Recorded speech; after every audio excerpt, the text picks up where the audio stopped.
boys are back in town. The boys are back. That's right, Erik and Mario are back. Thanks for meeting up with us once again at the back of the pack in my world of running behind. I'm Joey Metzger, the ringleader in this slow-moving circus. Today, Mario, Erik, and I talk about some of our race experiences, including the time Mario took a wrong turn after running in a loop in the rain for 13 hours, and the time Erik forgot his water bottles back in Minnesota, but once again hobnobbed with running royalty at his event, and the time I apparently did not run even half of the Zumbro 34-mile race. We talk a lot of other stuff too. In fact, we talk so much this time that if you're lacing up those topos for your long run, you better pack some bacon, quesadillas, cookies, and a whole freaking jar of pickles, because we got a ways to go. So get laced up, get ready, and let's get this show on the trail. It's nice. It looks good. You look like a shoe store. You look like... Can I buy a pair? I mean, are you selling those on eBay? Why do you save the boxes? I don't save boxes. I don't know. You're just... I just like... I have a hard time parting with a good quality shoebox. Very, very nice. Okay, Crew Access Volume 2. We're underway here, folks. We started without you, so don't mind us. Erik and Mario, how the hell are you guys doing? Mario's got a new studio. You'll see that on some of the video clips we do of this. Erik, you've got a new background too. Where are you coming to us from? I'm from my wife's office. I did it in my basement last time, and my audio was kind of bad, so I was trying to close down the space I'm in. Yeah, your guys' audio sounds great. We should record an album. My God. We sound like the Bee Gees, for crimini's sake. That's right. So this is your wife's office? Is that... So the logo behind you, is that her business? Yep, G&M Outdoor Services. They do a lot of excavation, dirt work, landscape, sewer water, a little bit of everything. Great. Free plug. Nice. Yeah. Nice. So as you notice, I am not in my normal Ducati studio. I am in the upstairs studio tonight. Aaron is out of town. The tariffs got to him. Couldn't afford his Ducati anymore. Yep. The tariffs got to me. Yep. Exactly. I couldn't afford the tabs. No, my wife is out of town this week, and so I am. And Mario, we'll talk about you. You were bacheloring it last week. You know, you had a kid. That's even worse than two dogs. But Aaron's out of town, so I'm dog sitting. As you know, Ricky is 24/7 medical care. I was late tonight because I was doing feedings. I was doing medicines. Her sister came over. We did the fluids in him, and then I had to feed myself after I fed the dogs. I'm like, oh my God. So you might hear some clinking of glasses tonight. That might be a small glass of bourbon. Please don't tell anybody. It's okay. I'm of age. I'm fine. But so Mario, you've been super busy lately, right?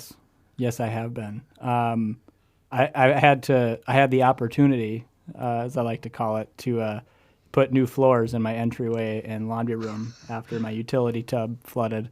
And so that took me a couple of weeks, but it turned out great. And it's not only, I spent every spare second that I had outside of being at work and trying to, be as present of a dad as possible. So it took me a few weeks to get that buttoned up and then to clean up from that mess. And started with trying to get the running room put together, and then that happened. And so this room is kind of taking a pause, and the upstairs laundry room, I'm not going to take you up there, but it looks great. I'm happy with the way it turned out. And so my training is just kind of fallen back a little bit. I barely got 15 miles in the last couple of weeks. We're going to get to our trainings. That's in section 2 here. But yeah, so I know you've been busy, and folks, Erik and I saw pictures of the work that Mario did. It's first class. So thank you. You need some kitchens built. We'll give you his phone number. I told my sister that Frucci's flooring is closed after this project is done. So Frucci's flooring is closed. And Erik, you've been busy. You've been building a whole sandbox and swing set in the backyard. How many truckloads of sand was that for your little guy? It's 15 yards. Oh, wow. Yeah. Dad mode activated. Yeah. When I was a kid, my dad always made us a sandbox. And I remember when we had a cat, you had to be careful about playing in the sandbox with the outdoor cat because it's a giant cat box. And I remember a couple of times playing with look at a log I can load up in my little toy truck. Yeah, that was fun. Well, guys, I thought we would recap some of our latest races. Erik, you did one down at Antelope Island near Salt Lake City. Mario, we're going to go back a year, like 12 months ago, 2024 Elm Creek Backyard Ultra. We're going to talk about that. And then we're going to talk about the race that will not be talked about, my Zumbro 34 17-mile debacle. So, Erik, why don't we start with you? You take us up through your training for that. So, as you were having, tell me about the issues you were having in March, because you were having some, was it knee issues? What was going on that you couldn't do running? So last time we talked was like probably a week after Black Canyon, which was early February. Yep. I got back on the horse, I think either that day or the next day. It was a Saturday. I think I got back on the horse for training Sunday. I gave myself like a week to recover. Training through mid-February into late February was fine. Like late February, early March, if I took a step running, it felt like my kneecap was splitting in half. Oh, God. Is the best way I can describe it. So I was like, okay. Looking back at my Strava, I did a 2-hour run the weekend at 10 days removed from a 50K. That took me 10 hours. So I probably just wasn't, whatever. And my massage lady was off. Usually I would go get massaged after a race like that. And I didn't really get chiro work the way I probably should have. Whatever. Neglected my body. It starts to scream at you, right? So it whispers before it screams. Yeah. I don't always listen to the whisper. If we listened to the whisper, we wouldn't do ultras, right? Yeah, shut up. I'm fine. But so by March, it was like a mile was kind of unbearable to run. So I would give it like 4 days, go out and run a mile. It wasn't getting any better. So I was like, okay, I'll just do the bike. Well, no, hey, I didn't mean to interrupt, but did you go get MRIs or X-rays or anything? Or did you kind of knew what was going on? I knew my IT band was really tight. The Semi-Rad is his name. I don't remember what his book is. I think it's Ultra something is his book. And he's the guy, fantastic film that I believe got put out by REI, How to Run 100 Miles. Him and his buddy go and run a 100-miler. That's my buddy, my other Erik's buddy. Brandon. Brandon. Oh God, I can't think of his last name now. Yeah, Erik Walker knows him because that's how he ended up on his podcast. That's like the three of us. We should do 100 miles like that. Yeah. There we go. So he wrote a book about his running journey. Okay. And he early on also gets kind of runner's knee IT band issues, whatever. So I kind of knew that's what it was. But my massage therapist was, she's been off for like 6 weeks-ish. So I started going to the chiro heavy about 2 weeks out from the race, just trying to get some body stuff aligned again. But I was like, I booked flights, I booked a hotel, I have this race. So another race, generous cutoff. So I was like, if I have to walk 30 miles, I have to walk 30 miles, is what it is. Yeah. I ran 6 miles in the month of March, and this race was March 29th. So I think, looking at my Strava, I think I did 13 miles of activity in the 28 days leading up to the race. I thought I saw 4 miles total of running, right? Maybe, yeah, and then it got skewed by my bike ride. Yeah, that sounds... Oh my God. Yeah. That is crazy. So were you worried then? Were you like freaking out? By the way, the guy's name is Brendan Leonard. Yep. Phenomenal book, Ultra something. He did a collab with Path Projects, and actually for Mario's birthday a couple of years ago, I got him the book and the hat and then got myself the book. It's really good. Okay. For the next, that was actually going to be my next hat choice for the next podcast. I was going to mix up the hat each podcast. So. Yeah. Erik Walker has he loves that gear, that I love running gear. Mm-hmm. He loves it. Yeah, that's awesome. So coming up to Buffalo Run 50K, you're not worried. You're just thinking, I'm well rested. I would have been freaking out. Like, So in Black Canyon, I got a horrible blister on the back of my heel. I sent you guys some pictures of it. yep, So I was trying to stay away from. I think we talked about it last episode too. I'd gotten Norda 001 shoes. yep. So I was going to switch to those, see if that fixed my issue. If I put my Nike Zagama 2s on, the knee Yeah. issue went away. So I just knew that's what my shoe choice was going to be for that day. I did one Really? run for 1 mile in those shoes, no issues. So I was like, okay, that's the choice then. It is what it is. Like, I'm going to go out there and I'm going to do it. And if I DNF, I DNF. Like, I don't have one yet. So, Yeah. and also, I'm a 10-hour 50K guy. Not like I'm competing for prize money. So, who cares, right? What's the cutoff on that one, Eric? I've got links to your Strava and stuff pulled up, but I don't have the race. What's the cutoff on the Buffalo Run 50K? I started at 8 a.m. and I think I had till 8 p.m. the next day. I think they get the full 36 hours at the 100 milers. Yeah, it's huge. Like, it's a huge cutoff. What? It's yeah, Oh my god! because they have a 100 miler with a generous cutoff. John Storkamp, did you hear that? Rocksteady Running, you can have 36 hours for a 50K for a cutoff. So yeah, I flew out there Wednesday night after work. Spent Thursday doing distillery tour and some bourbon hunting. Worked a little bit. We were in the middle of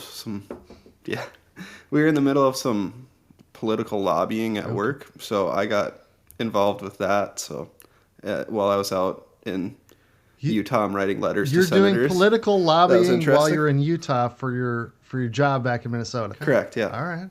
So were you able to cover some of your expenses as a work expense then? No. Okay. All right. I mean, technically they covered all my expenses because they pay my bills, but Yeah. Now that the first thing the audience is going to ask you, Eric, is did you stay in a campgrounds and did you have to hitchhike for the weekend at all? no, I had a hotel. It was kind of a janky La Quinta Inn Yeah. or something. And then I toured a 2018 RAV4. Okay. So I had transportation and housing covered in a Nice. positive manner Like this a time. true ultra runner, he adapts from his previous experiences. Exactly. We learn. Yes. Absolutely. So you've got all your stuff down there. And again, it's just you solo, no wife and kid, right? Yep. Yeah, Thursday I bourbon hunted and did some work, and I always have wings the night before a race, if I can. Black Canyon was the exception, but if I can, I try to have chicken wings before the night Okay, before a race. let's talk a little bit about that, Eric. I love food. I like to eat. That's why I'm a slower trail runner, guys. You like chicken wings, like spicy ones, plain ones? Are we talking boneless, with bone? We got to have the details, Eric. Come on. Bone in, just a barbecue, usually like a sweet barbecue or a honey barbecue, and then some ranch on the I side. thought it's a requirement to have big bowls of pasta or something, right? Yeah, no, the first race I ever did, the Twin Cities 5K. I had B-dubs the night before, Buffalo Wild Wings, and so that kind of started the superstition, tradition, whatever you want to call it. Now, are you filling up on these, or are you having like pounds and pounds, or just like an average amount? Typically just like 10 wings, maybe 12. Yeah. But I actually went to Buffalo Wild Wings the night before the race, and it was during BYU was making their March Madness run. Okay. So the whole Buffalo Wild Wings had a 2-for-1 special with BYU was playing. So I ended up with like 20 wings because I ordered 10, not knowing the special. So you're out there by yourself. You've got no crew, no pacers, nothing. But I'm sure it's well supported race, right? Yeah, aid station every 3 to 5 miles. What time is it have a morning start? What time does it start at? 8 a.m. start, but it's on mountain time, so it's like a 9 a.m. start, like for my circadian rhythm. So you're sleeping in based on your... Yeah, I was well rested. So you get out there, you start at 9 a.m. and walk us through that. Is it a looped course? I looked at the course map and I was trying to make sense of it. And I think you saw on the treadmill, I programmed in a little route on Antelope Island. And I thought, I'm going to honor Erik. I'm going to run on Antelope Island virtually. But I couldn't make heads or tails of the course. Is it a loop or like a lollipop, or what the heck kind of a design is it? It depends on what race you're running. So all the courses are different except for the 50 mile and the 100 mile. The 25K follows a lot of the 50 mile 100K course. They do they go to like the north part of the island or south part of the island. I forget what it's, Frey Ranch, is that what it's called? Whatever, they go hit that. It's at like the southern tip. They do a big climb, they come down, and then they kind of join back up with the 50K course. The 50K course is like its own kind of standalone course. We stay mostly on the north and east, or north and west part of the island.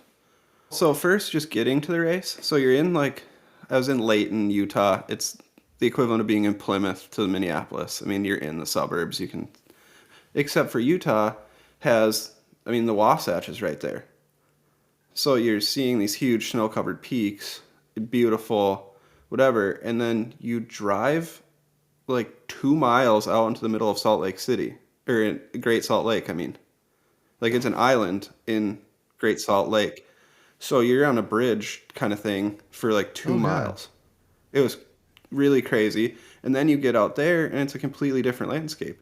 It's like a mix of the American West and the American Midwest, where it's like plains, but also kind of desert. And there's some taller, I don't want to call them mountains, but some peaks in the middle of it too, right? Yeah, like big foothills, I guess you would call them. Like South Dakota, kind of. Yeah. That was the vibe. That was the vibe that I got. Well, that's just because of the buffalo, Mario. You're Yeah. thinking of, what was that movie with Kevin Costner? Dances with Wolves. So you start the race 8 a.m, and how does your day go? Talk us through it. I pulled up your Strava. I know your finishing times. I know your average pace. I know you gained 3,000 feet. But how did the day go, Erik? Did it start good and bad? Did it just kind of just pace yourself? Did you just walk it all day? What was your plan? No, you start in a marina and then kind of do this short jaunt up a road. And I started going up the road, and I was like, oh, crap. I could tell I hadn't run in a month. I mean, I was instantly, my heart rate got kind of high. So I just slowed way down. I think I was doing 14-minute miles. Okay. But things went well, and then about 2 miles in, we came upon a herd of buffalo. So I stopped and took some pictures and sent that to you guys and my family. And first aid station's at 3 miles. I grabbed a cookie and kept going. I was still fine. And then, you go around this. It's called Buffalo Point. It's an outlook to look over the whole island and the herd. And so about 4 miles in, you take a left turn, and it's like you're on Mars. You're in these rock formations that are just beautiful and crazy, and a complete contrast to the prairie with buffaloes. It was awesome. And then, 100 yards is Great Salt Lake. So it's so cool. So you run that for another 2 miles, and then you drop down into a campsite, and then do half mile on this campsite road, and you're at the second aid station, mile 7. Okay. As you leave mile 7, there's a sign that says, now entering backcountry. And I was like, okay, whatever. I think we've talked about this before, but when I run, I share my Strava beacon with my mom, my dad, my sister, Marlena, everyone, so that they can kind of track me, and I'm states away doing some crazy stuff. So just so they can follow along. The second I passed that sign, my tracker stopped. And so I continued on. There's a big climb shortly after that, probably 500 feet of vertical, pretty quick. Okay. So that was a nice steady climb. Got up that. Then you're kind of at the top of this plateau. You run through that. It's called the White Rock Loop, I believe. So you do this White Rock Loop. Met some local ladies who were running the 25K, so I just chatted with them. It was nice. Just talked to them, talked about life. Yeah. They asked me about Minnesota, how the crazy kid from Minnesota ended up on an island in Utah. What the hell are you doing here in Utah? Yeah. But it was nice to have some company, going to a place Yeah. you've never been. You know, you're in for a long day probably. So that was really, really nice. At some point in there, the leaders of the 50 mile passed me. Yeah. And the guy, Alex Proctor, ended up winning it. He was in first. He flew by me. And then this guy was in second with his pacer, and he was stopping like every 50 feet and just emptying his stomach. No. And I was like, oh, that guy's getting in for a long day. I didn't know what race he Yeah. was doing, but I was like, that sucks. And then Finn from Single Track blows by me doing like 6-minute miles, probably 30 miles into his race. He was with, I can never remember the guy's last name, but he's Shit in the Woods on Instagram. Super good follow. Good YouTube videos. Yep. He's married to Leah Yingling, I believe. Oh, yeah, I'll look him up. I can't think of his name. Yep. Congrats to them. They're expecting a baby. They'll never hear me congratulate them, but that's all right. So Finn blows by me. That was cool. Then you do a big downhill, another big climb, and as I crested the big climb, it's called One Tree Climb. There's like a single tree on the whole climb. It's like straight up. It's nice. Mike McMonigal is her husband. Yeah. Yes, that's him. Yep. As I crested One Tree Hill climb, my phone rings in I'm wearing my Aftershocks headphones, and it's my dad. He had been sitting at work watching my tracker, and he's like, "Are you okay?" I'm like, "Yeah, I'm doing fine." Because I'm only like 10, 11 miles in. He's like, "Your tracker hasn't moved in an hour and a half." And I was like, "Oh, I'm doing fine." I saw a sign that said we're entering the backcountry, so I probably don't have cell service. And like when they say backcountry, like I don't know if a day hiker got hurt or whatever, but they like helicopters fly in to get you out. All right. So there was like a helicopter that flew overhead. Okay. Then you get to the mile 13 aid station. Caleb Olson was there, pro ultra runner out of Salt Lake City. He was there to support like crew for Finn. And then a week later won Trans Gran Canaria. Yeah. Decent. Called his shot too, basically. Yeah. So that was cool again. And then Mike McKnight was at that aid station with me as way. well. He was running the aid 50 station? mile. No, he was running the 50 miler, and he was just there filling up. So I helped Mike McKnight fill up his water bottle. Because the like Gatorade pitcher was kind of empty, so I like tipped it up for him and got him some water and went about our day. Erik has some pretty famous friends, Mario. Jim Walmsley, Mike McKnight. Man, dang. And then to add the distance they need for the 50K, they just send you off this like 1 mile kind of climb thing to this overlook. And to prove that you went there, they just have a box of stickers. So you pick a sticker and put it on your bib. Nice. So then you just do like 1 mile out and back. Then you're at mile 15. Mile 15 is a nice downhill. And I'm kind of cruising at this point. Like You're things running, are not walking. walking the uphills, but if it's flatter downhill, like, I mean, 12, 11-minute miles. So my fast running speed. But, yes. Yeah, Jason Reeves' 100-mile pace. But yes. God, dude, we'll talk about him. What a stud that guy is. My God. Yeah, he's awesome. Yeah, I'm going well. Yeah. The downhill at mile 15 goes really well. And then you get like a quarter mile kind of flowy Jeep road. And then the climb from hell. It's like, I think it's mile 17 to mile 20 or mile 21 is uphill, just switchback. Oh, God. And so I got up that, and I knew my day was going to be rough. Like, I sat on a rock and just was like, okay, I got to get out some rubber bands and bubble gum and put this back together. Oh, I'd forgotten water bottles. I don't know if I told you guys this. I forgot my water bottles back in Minnesota. Huh? I got to Utah and I hadn't put them in my vest. You have a vest, but you have no bottles to put water. I had gone to Fleet Feet and got some, but I also then it had kind of thrown off. They were bigger bottles than I normally use, so now you're trying to like.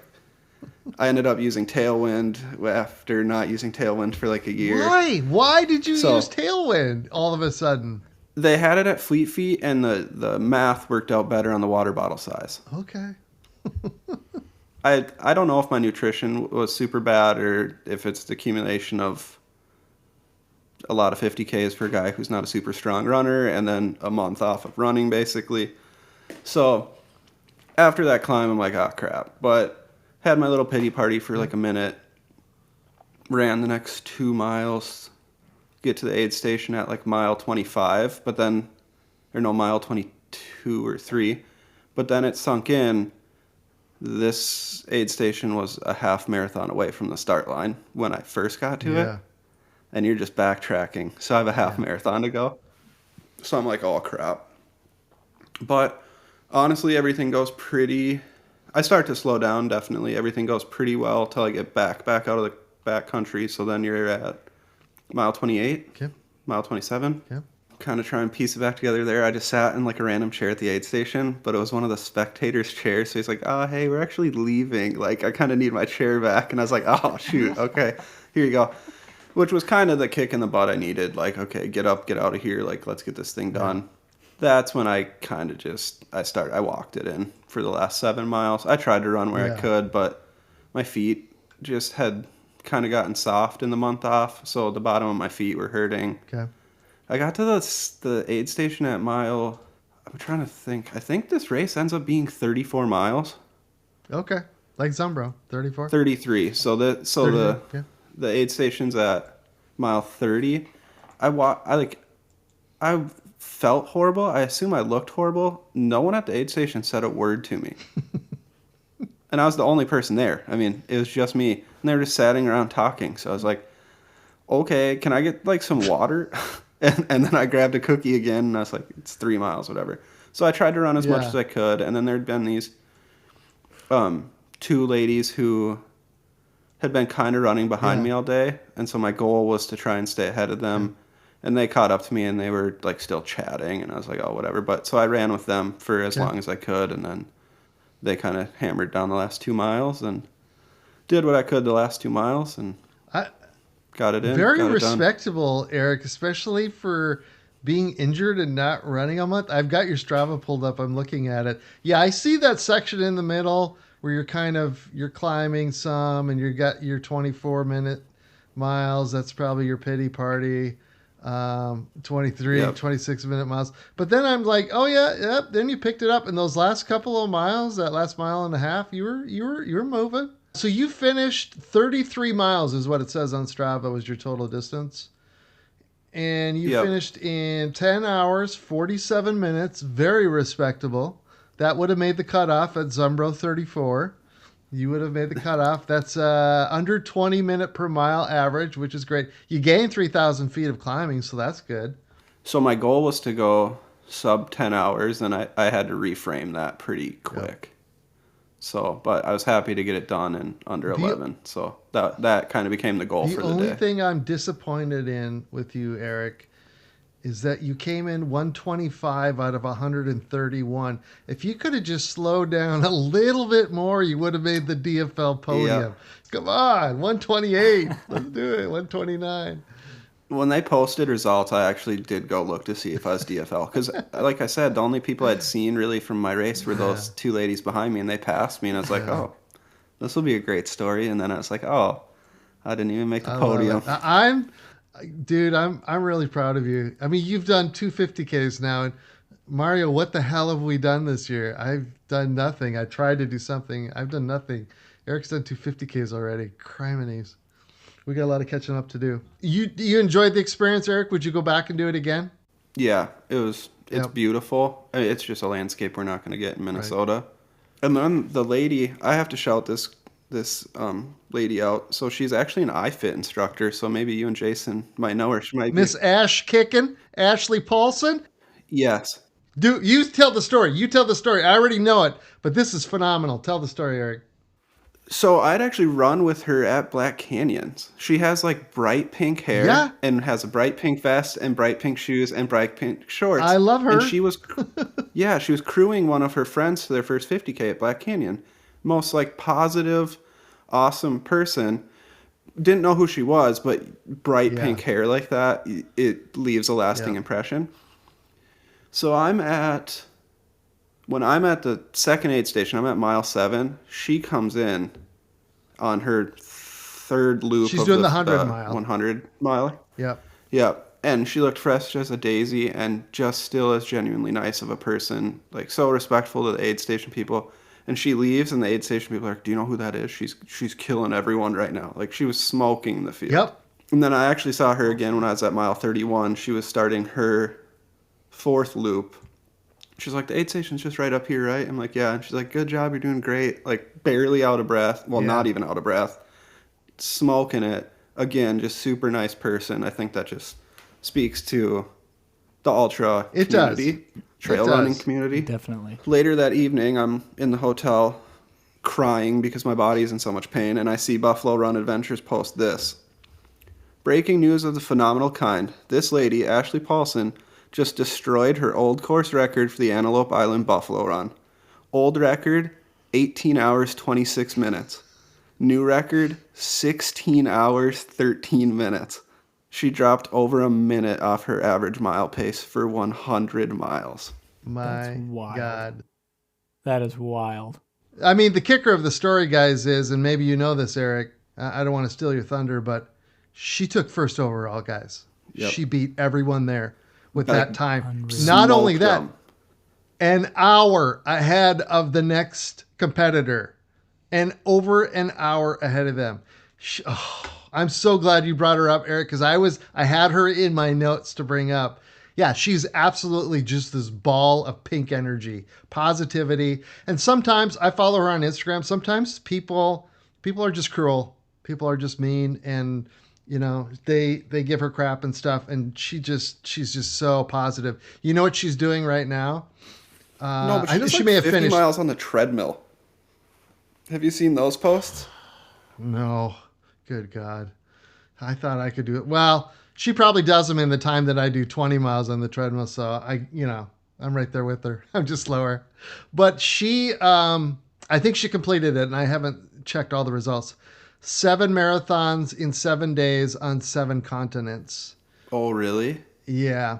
Wow. And iFit was promoting it, but there's also on Instagram, you can look it up, whatever it's called, 777 or something, but I'll send you guys a link. Or we'll post it in the show notes. Yeah. But yeah, she was doing that. So you start in Antarctica, you go to Cape Town, you just fly around. I'm like, what the hell? 7 marathons in 7 days is enough. Wow. And yet you're flying.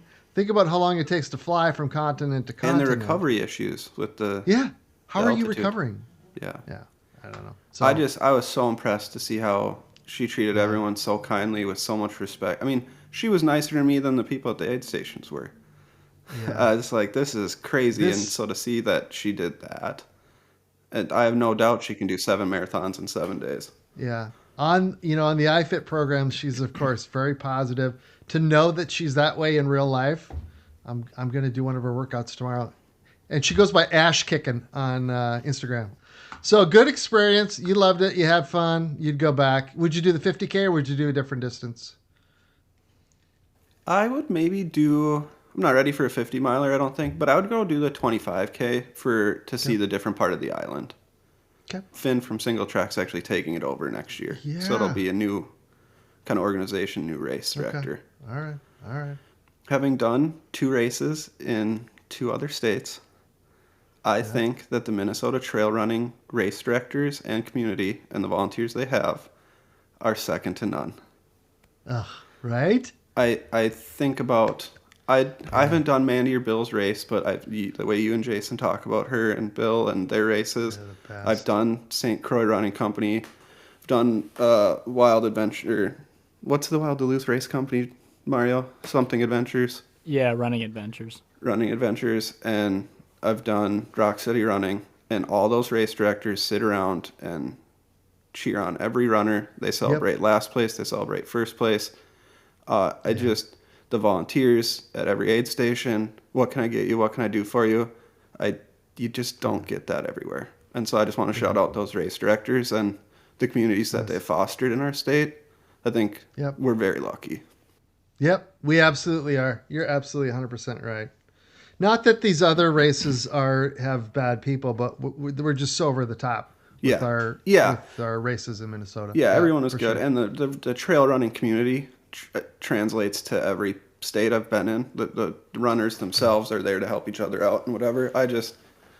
It's kind of 2 races in a row that have been a little bit let down at aid stations, as far as sometimes you need someone to pat you on the back, and like going into an aid station and no one even talks to you is crazy. Yeah. I did have a good experience at my one out of state race out at Backcountry Rise. You seen Boone filled my water bottles. And literally, Eric, it was like I felt like a Formula One car. I came in there because I'm like the last one. There's 3 other guys with me. They all drop. So I'm like the last guy, and I'm like 20 minutes behind cutoff. Yassine's like, you go. You're not cut. You can do this.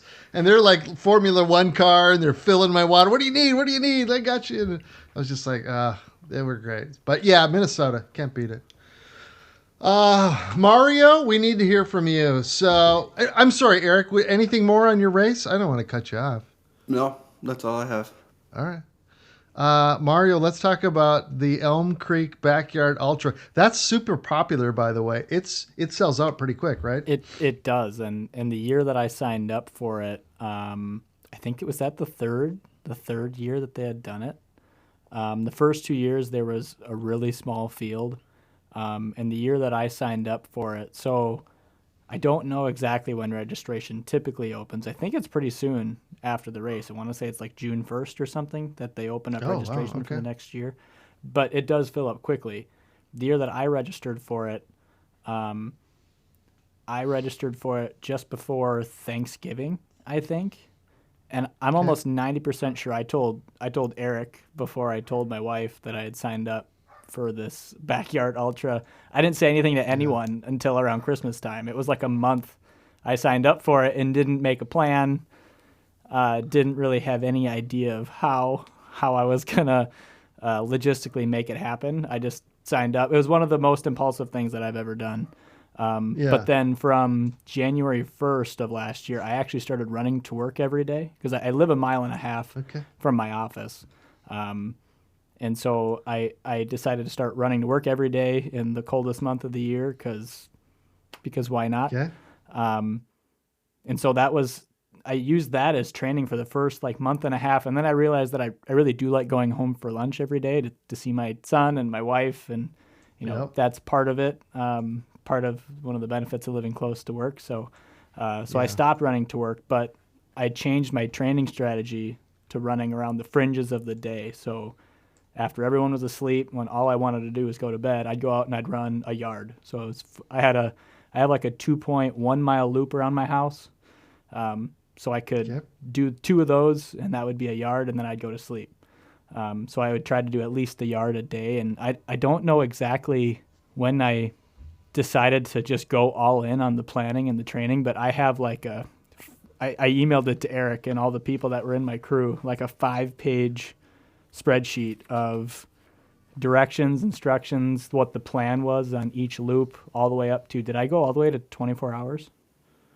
I think so, because that was kind of the goal. Because that was my goal, was to go 24 hours. I wanted to get my first 100-mile distance, and I'd never run a race at like this format before. So for those that don't know, the Backyard Ultra is a race where you start at the top of the hour. So we started at noon on a Friday. You run 4.167 miles. It's a trail loop. And then you go through the arches, and you have for the rest of that hour until the next start of the next hour to get your ducks in a row and go back out. So it seemed like an interesting format that I felt was attainable to get my first 100. And so I did not, spoiler alert, I did not get 100 miles. I made it 14 yards. So that was it would have been 58.3 miles in 14 hours. And I came in, I was probably like 150 yards from the finish line when that next lap started. So I actually got to cheer on the next, as they were coming back out, I was kind of walking in shame back to the start line. So Mario, that last lap you didn't count because you didn't make to the finish line before the starting bell? Is that how that works? The lap counted, I could not continue. So they count the mileage, but they don't count. So I made it 14 full loops or 14 yards, and that's where. So I actually have my medal behind me. So they give you this medal, Elm Creek Backyard, and they print your name with how many laps you did, how many loops you did. Got it. So what ended up happening was the weather last year was drastically different than this year. So this year they had pretty awesome weather. It was pretty clear. Yeah. It's a little bit breezy, but I don't think it rained at all. Last year there was maybe one loop where it didn't rain. And then that last loop right before so what ended up happening was I took a wrong turn. So you're 14 hours into a race, the rain is coming down super heavy. So I have my hood up and my head down, and I'm not really paying attention. I'm just kind of pushing forward, and I pick my head up and I realize that I'm at an intersection and there should be a marked direction, and I didn't see any flags. And so it's nighttime by now, right? Yeah, well, it was what was it, 2 in the morning? 14 hours in or 13 hours in. That's at night. It was 1 or 2 in the morning. Yeah, I mean, it just mentally, from a mental cognitive standpoint, I was starting to fade a little bit after 58 miles and 14 hours of consistent running. And right at that moment, I picked my head up and looked. I got a phone call. And you're not supposed to answer phone calls, but it was a phone call from Ian, and I knew exactly why he was calling me. He wasn't supposed to be calling me, and he didn't know that. But as soon as I answered the phone and said, "Yeah, I know. I took a wrong turn. I'm turning around. I'm going to try to make it." And I tried. I did a walk-run method. I mean, after running for that long, your feet are wet. Everything is soaked. The sound of my rain jacket gives me PTSD a little bit. Just that swishing back and forth. So I ended up catching up with another runner who was behind me with the person who does the cleanup lap. I think it was Nick Oswald was helping out on that cleanup lap. And I saw them, and I felt pretty good. I mean, I was moving consistently, but I got back through the finish, and I remember just apologizing to those guys for keeping them up so late, because I wanted to keep going, and I felt that physically I felt pretty good. It wasn't until I stopped and I sat in a chair that I started to feel the effects of running for 14 hours in the cold and wind and rain. So, wow.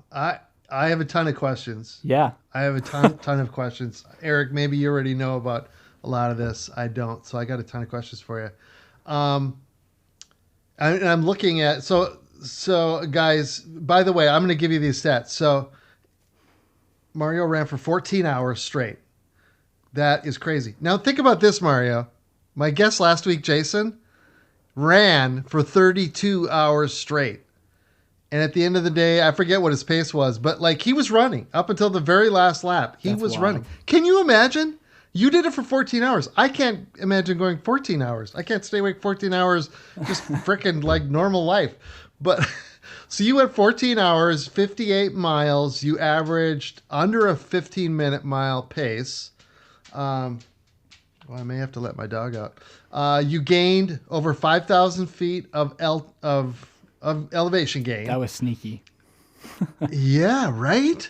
Because the original one, which is Lazarus Lake, who does the Barkley Marathons, who came up with this, his original one, I don't think there was much elevation gain, and I don't think there's anything in his rules that say it has to be or has to be under or over. It's just it's got to be a certain distance, right? Correct. Spoiler alert, Mario came in 41st out of 166 people. So, I mean, not like Erik and I at the back of the pack, so we have to shame you a little bit for that, but my God, dude, pretty impressive. I actually didn't know that, so that's pretty cool. That's my job, man. Podcast host. Awesome. I gotta have these. I gotta pretend I'm Debo here with all my facts and figures. So you start the race. You have an hour to complete it. Mm-hmm. Is the first lap? How fast are you going on? And I do have your Strava link. I don't have it pulled up, but how fast are you going that first lap? Do you have enough time to rest at the end of it? Well, see, that's where I think I might have made an error. So the guy that won it this year, Adam Kerr, averaged between 52 and 56 minutes for every loop. And I had a larger range. My range was kind of I think my fastest loop was 45 minutes. And I remember when I came in from that loop, both Ian and Erik said, "Dude, that was way too fast. You need to slow down. Don't keep running that fast. Oh, really? Don't give yourself that much time." Then you dialed it in. Your first lap was kind of, because then Ian and I talked to you, and then it was like clockwork. I mean, for the next 7-8 laps, you knew Mario was going to be in at in between 50 and 54. You kind of started hitting like that 52. 52 was pretty normal. There'd be like 90-second variance. So you start the race with everyone. So everyone starts at the same time, and so you kind of end up just meeting up with the same people each loop, and you end up just kind of chatting as you almost every uphill you start to walk, and then you jog where you can, and just be mindful of the time, and just kind of keep at each at the bridge you should be at 35 minutes because it's about 15 or so minutes to the end. So when you get to a certain point, you should be within this window of time. And then you just adjust your pace based on that. So, and there were people that their goal was to run between 45 and 50 minutes, and there were people that their goal was to run between 54 and 58, and give them just a really narrow window to kind of fill their packs or refuel, hydrate, and turn around and go back out. It's an interesting like strategy, right? Because one strategy is I'm going to run slower and conserve my energy on the course. Mm-hmm. The other strategy is I'm going to run faster and I'm going to rest longer in between the yards. I mean, it's just fascinating. And there was a lot of variation. There was a guy that he would run, I think, like 39-minute loops. And he lasted, I think, until like 75, or maybe he even made 100. I can't remember his name. Was it Alex? Something. I can't remember his name. But yeah, there were just so many different variations of strategy. But Erik and I talked a lot afterwards, and the hardest part about a backyard ultra is you can't take a mile off. You can't have a 20-minute mile. You can't have a low point where you have a pity party for 20 minutes, rehydrate, refuel, and get back out there. You don't have that time. So the backyard format, it sounds appealing, and then once you start getting into it, you can't take time off. It's all go at a reasonable pace until there's only one left. Because when things go bad in an ultra, you can stop and problem solve. When things go bad, you can cry for yourself on a rock somewhere on an island in the middle of Utah if you want, right? If things go bad in a backyard ultra, you're lucky if you have 6 minutes to figure out what's going bad. Try and throw 7 different problem solvers at it, but you have to solve that problem out on the course. Yeah. If you're low on calories, we can shove your pack full of calories, but can you eat them while you move at the right pace? Do you have a tent set up, like in between laps where you're refueling? I assume they have an aid station. They do. And then they had like a big open area where you could set up a tent. I know why you're laughing. I'll get to that story in a minute. So we set up our home base, but we set up kind of far away from where the finish line was. In retrospect, I should have gone further up and maybe away from. I went further back. I just kind of followed the line of tents. I should have gone to the side and gone up all the way. The other option is we should have brought a chair up there. Yeah. Like we did at the end of the day. We should have brought a chair and just walked the crap up 2 there. laps. Yeah. Just brought her. Well, that's what they do at the Barkley marathons now. Nobody goes back to their vehicle. They all just have chairs right up at the gate at the same time. I mean, when you have 147 runners, basically everyone has either a pop-up or a tent. Some people brought ice houses, which actually is another good move. These people had these ice houses, and it was windy the whole day. Like, tents were blowing over and stuff, and those ice houses just stood there. They were insulated. And it would have been so nice to change clothes without the wind smacking you. I mean, you're soaking wet, and then you take off your wet clothes, and you're trying to put dry clothes onto your wet body with the wind. If you could have just zipped that door shut, that would have made a world of difference. Wow. It's funny. I want to go back to, you said the format is appealing. It's not appealing to me, dude. Not. Erik, would you do that? No, that's no. No.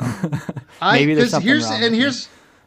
No, there's not. You are normal and correct, because I mean, look at all the people who want to do it and None of us sign are up. normal. We run ultras. Amen.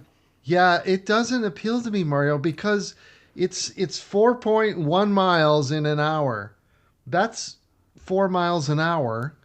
That's it's almost my top speed. Dude, that does not appeal to me. And it's the same view for 14 hours. Like, think about that. Yeah. If you go run Zumbro for 14 hours, it's looped, but you're seeing new terrain every little bit. You're just seeing the same trail for 14 hours. Every 6 hours they rotate. So you go clockwise for 6 hours, and then every 6 hours they rotate it. So just to mess you up. Yeah, the first few laps I was just finding my pace. Laps 4 through. Hey guys, hold on 1 second. I gotta let the dog out. Yeah, you're good. Hold on.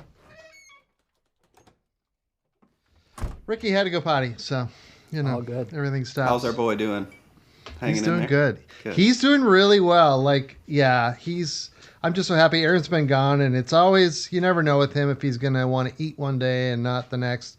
We force feed him this kidney food, but there's things he likes to eat, like eggs and little smoked turkey and stuff like that. And the last few days, he's just been eating like a champ. He munched on some carrots tonight. Yeah, he's doing good. That's good. So Elm Creek Backyard. So you went over there, Mario, this year for 2025 to cheer on some people. Who's Adam? You mentioned something about Adam. Adam Kerr he's the one who won it this year. Okay. So my wife was out of town. And hold on. I think he's got to poop now. You're good. Hold on. All right, everybody's done pooping, potting. Drink your water.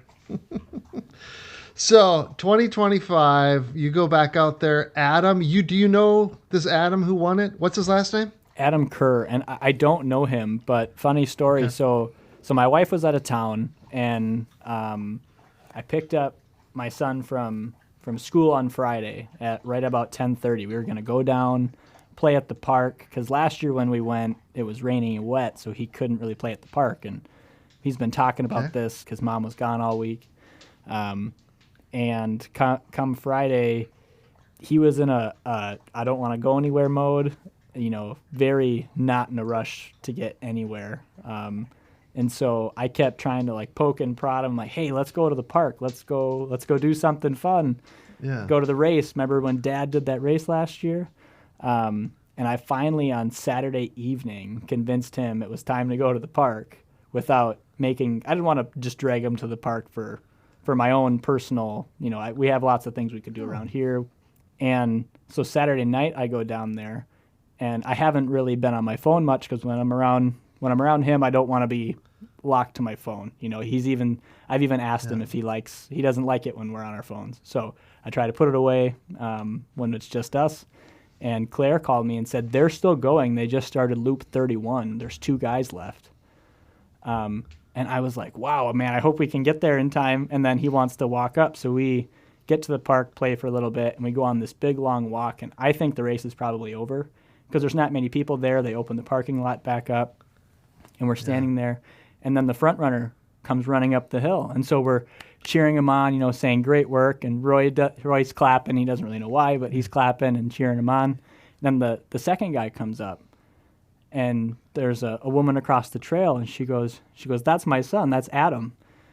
And so I said, Roy, cheer, let's go, Adam. Woo, let's cheer for him. And so we cheered for him, and then we ended up talking to Adam's mom for 5 minutes, and I told her that I did this race last year, and I was wondering are they on loop 30 or 31, and she's like, honestly, I don't remember. It's been so long. Sure. But he thanked us for cheering him on, and honestly looked really, really fresh at 31 hours. So last year, I think the winner went 27 loops or 28 loops? That sounds about right. And so they set a new record this year going 36, which, looking back at the last couple of months leading up to what would have been race day, I would not have been able to train and put in the time needed to. Wow. To 36 hours. That's wild, isn't it? Did they sleep? I'm just fascinated. Did they going fast enough where they're getting little 5-minute naps in between, or what? Yeah, you can go ahead, Eric. I told Mario, Adam, like we had talked about, his average loop was 54 minutes. And again, he was bang on 90-second variance either direction, but he was basically right on 54 minutes. And I thought to myself, he's going to win. Everyone else had a couple of 48-minute laps in there or whatever. And when you're running 36 hours, a fast lap takes a toll. And he that's all about execution and having a game plan. And when you're doing it to that level, no one's going to compete with you. Yeah. I mean, if you can execute like that and stay mentally strong and then force feed yourself calories, you'll be fine. Yeah, it's crazy. That is speaking of just force nuts. feeding calories. So on lap, was it that midnight loop when I came in after 50 miles that I started saying like, wow, that was 50 miles. Like first of all, I can't believe I just ran 50 miles, but I'm starting to feel the effects of running 50 miles. So my mouth from eating gels, and I had a really unique nutrition plan. Okay, let's hear it. Which we can go into. So I had French toast and cream cheese that so I had like pre-made French toast and put it in a Ziploc bag, and then you take like whipped cream cheese. So that was one thing. I had bacon. I had a homemade sweet potato mash that I made and put into like these, easy squeeze bottles that I would just throw in my vest. The honey stinger gels, not the caffeinated ones.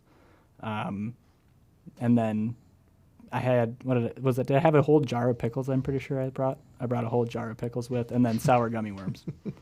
And those were my go-to. They were the easiest, I think, for me to stomach. The French toast and the mashed potatoes, are they cold or are they warm? So it was like a sweet potato mash. Everything was cold. Okay. It was No, it was I don't more or think less I could do it cold. in that training leading up to it. That's also what I used in my long runs. So when I would go and do long extended runs, every few hours or every hour I would stop and eat. I'd have this sweet potato mash mix, which was sweet potatoes, olive oil, honey, a little bit of brown sugar, and a little bit of butter. And I would make it into just a puree and put it into a easy squeeze tube that I would carry with me. But yeah, the French toast, the bacon was all cold. And so to get calories in me, Erik and Ian, my other crew chief, just started shoving food into my pockets. And so that, I take all my gear off and I'm getting home and I go to unpack my rain jacket and I found a half-eaten piece of bacon in like the big pocket of my rain jacket. And I sent a picture to Erik and Ian and I said, I guess I could have maybe used this last night at 3 a.m. or 2 a.m. or whenever I quit. So, or I got timed out. So, I never quit during the race. I got timed out because I didn't make it back in time. And that was one thing quit. One thing I was very proud of. One thing I was very proud of is that I never, You never said stop. Said I'm done. They told you to stop. That's you true. didn't stop. Amen. They told you to stop. Yeah, nice going. So nice going. Wow, that's so fascinating. Anything else on that, Mario? Well, so there was a section. Erik, you got a story? It was. Yeah, he can finish. Was it the 1 a.m.? It was the midnight to 1 a.m. So it was Was it the 50-mile loop or the 54-mile loop? For what? For when you guys had to basically shove me back out on the course. I wasn't gonna quit, but my energy levels, because I couldn't really take in any calories. My throat was sore. I started to have like this hat cough from running and being outside in the wind and the rain. I think it was mile.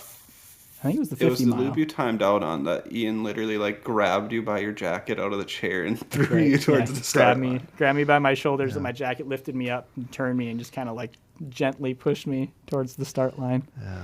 Erik, what's your story? Well, so at like 8 o'clock, for the first 8 laps, it was like clockwork. Like, here, Mario, here's your calories. He'd come back, he'd look strong, and his calories would be gone. About 8 o'clock, the calories were coming back a little bit more often than we would have liked. So Ian and I started just being like, here's a quesadilla. They like do fresh food at the pavilion. Yeah, like the typical aid station food. So I would grab like a full quesadilla and shove it in his race vest. Ian was stuffing stuff in his jacket pocket. And we're like, don't come back with this food. And he'd come back and it was there. And we're like, we got to figure something out because physically he looked great. I mean, not a hitch in his step. His mind was still strong, but again, that kind of stuff takes a toll. So we're like, we got to get these calories in. Yeah. Maybe our fatal flaw is I'd gone to Walmart and got like the Ensure nutrition shakes, and it's a gut bomb. I didn't know that. I'd never drank them before, and So Yep. we gave him one of those at like 8 o'clock. And then it was really like all the calories came back. And he's like, I can't eat. There's like a full quesadilla in this pocket, like a sleeve of bacon in this pocket. And a bottle of Ensure in the other. Yeah. But then, God. so Mario, credit to him, I couldn't do it. He, like, his whole family came out to support him at various parts of the day. So we're in I don't know, however big pop-ups are, like the 10 by party 10 pop-ups. biggest. Yeah. Yep. So Yeah. 8 by 8, 10 by 10. It's windy as all get out and raining sideways. So we've taken tarps and bungee corded them on, not even bungee cord, like a Just nylon duct tape cord that we had to rope. cut with a tiny little like Swiss Army pocket knife. We're cutting that. We're rolling up duct tape to make string. I ran to Walmart to get stakes to try and pound these strings in to keep this thing. And another element of adversity, we lowered it so it was only half up. So when Mario's in between laps, he's like in the tent, like scrunched over trying to Can't change. stand up. Well, the wind was so bad, it was about to rip the whole thing up and take all of our stuff we had tied to it with it. Yeah.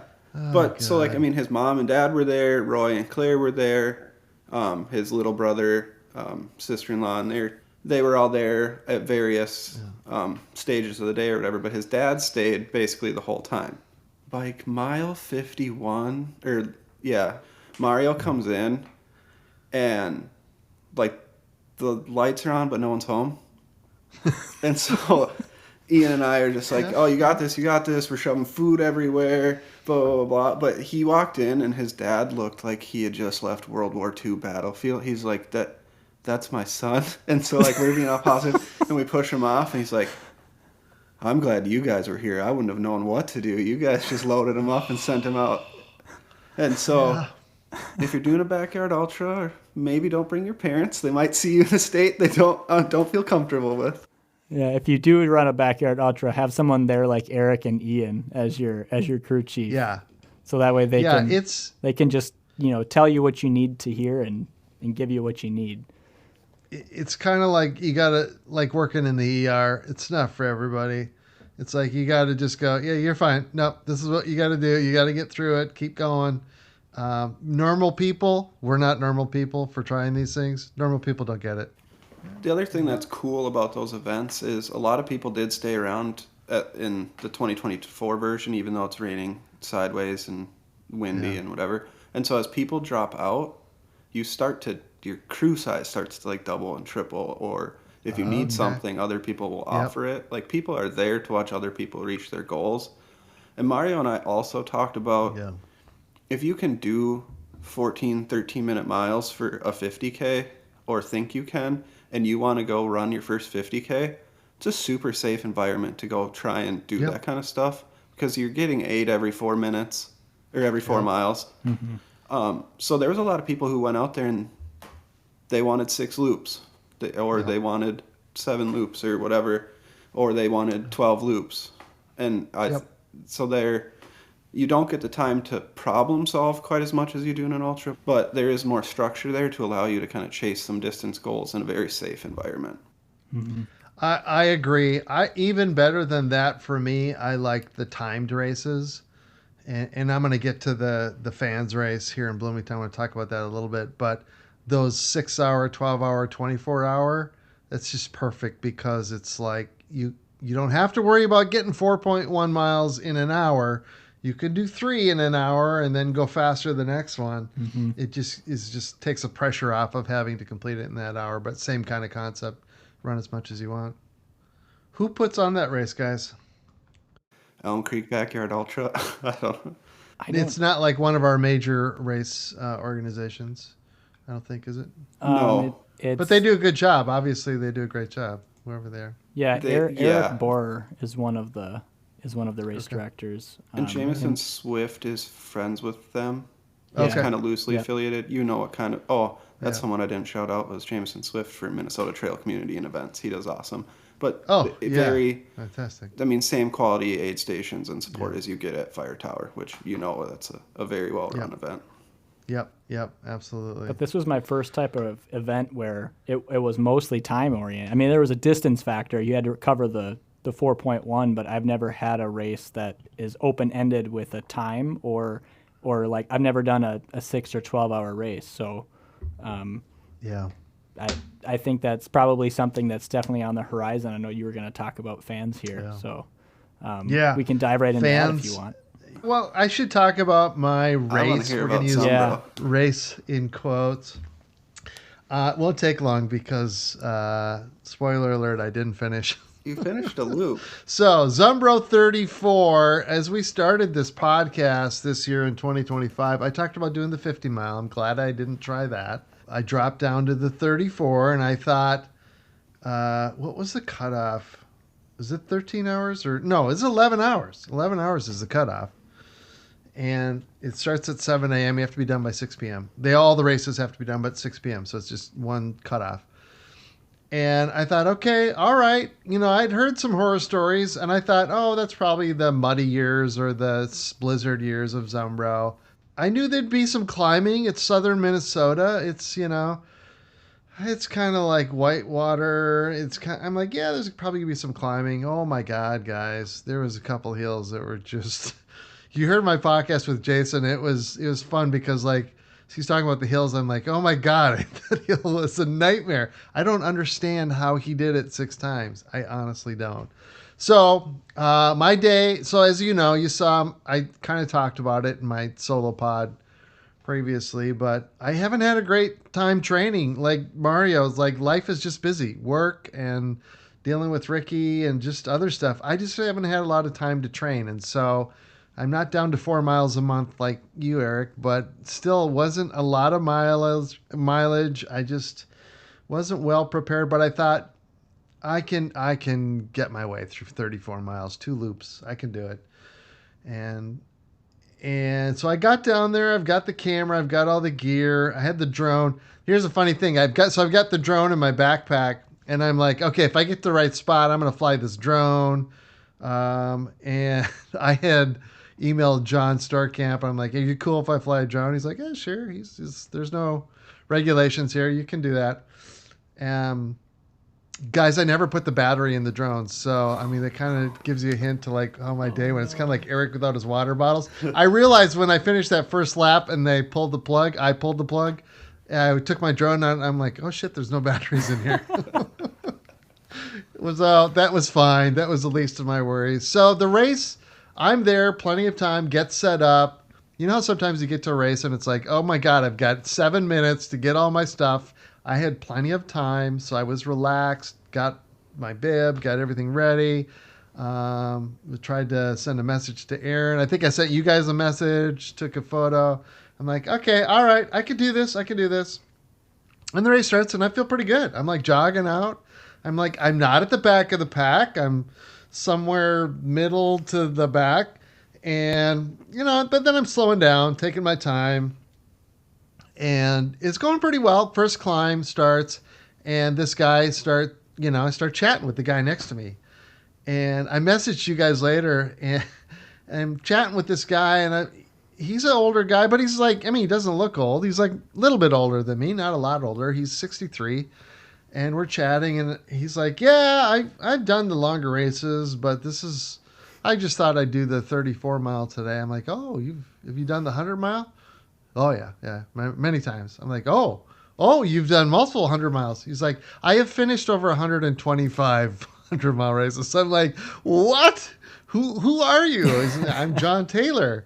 And so, we're talking, and he's like, I don't know if he's friends with Gary Cantrell, Lazarus Lake or not, but he's done like all of the Vol State 500Ks. He's doing the one this year, which is, I think, the final year of that.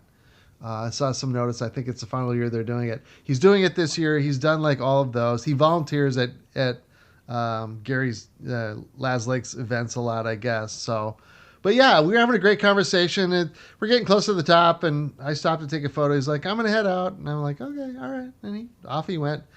And so then I'm kind of by myself, and I'm still doing okay. I'm running on the downhills and, walking on the uphills.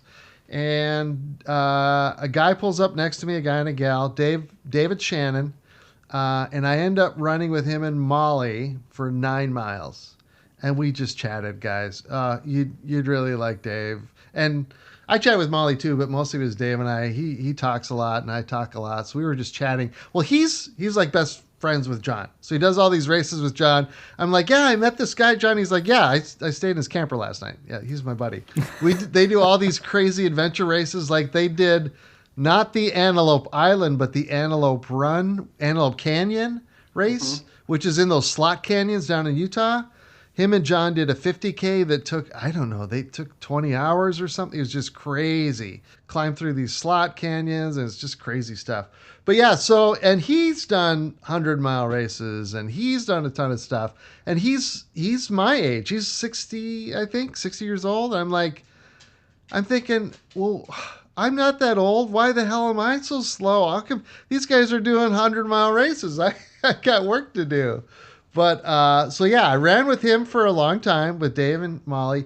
By the way, you said Ensure. That's what Dave uses. That's what he fuels with.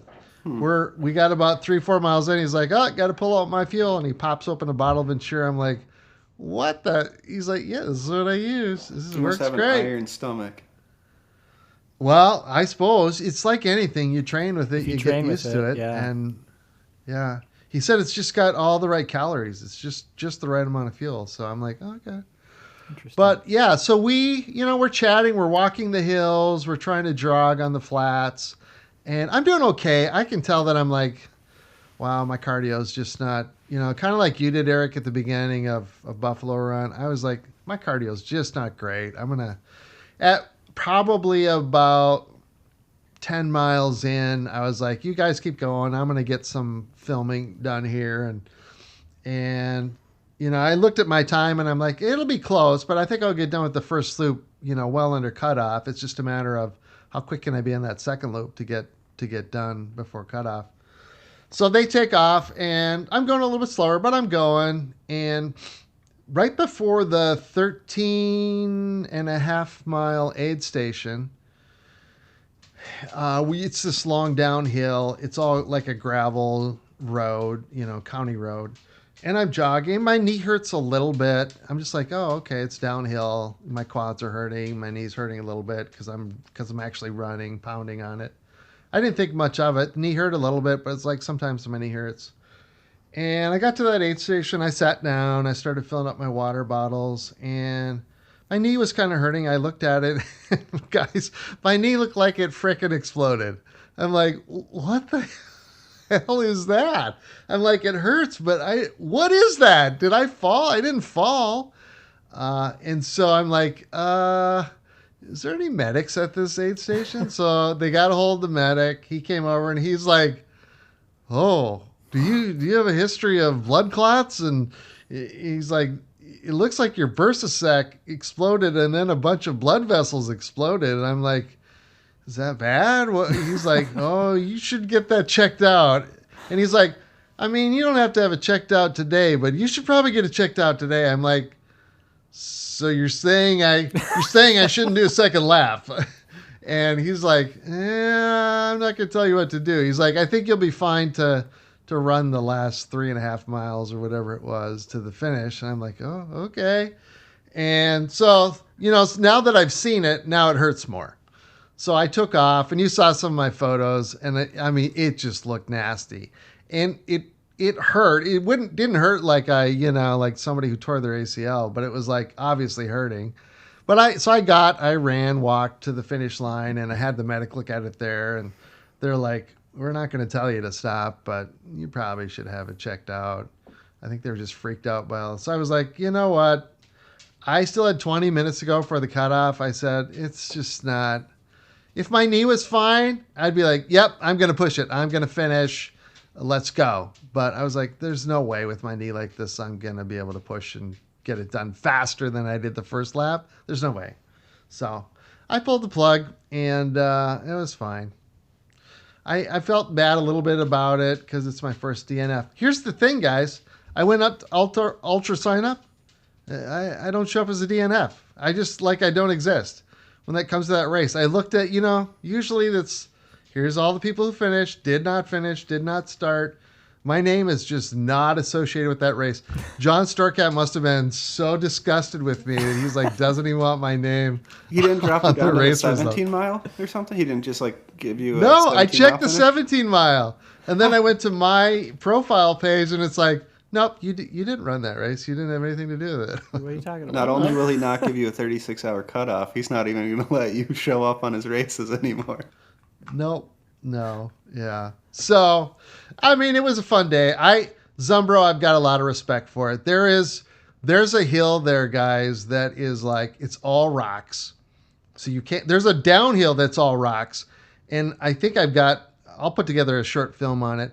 I've got film of like the first place guys running the 17 mile freaking flying. Like they must have been doing 6-minute miles downhill, full speed on these rocks. They're leaping 10 feet rock to rock. I'm like on my hands and knees trying to crawl down this thing.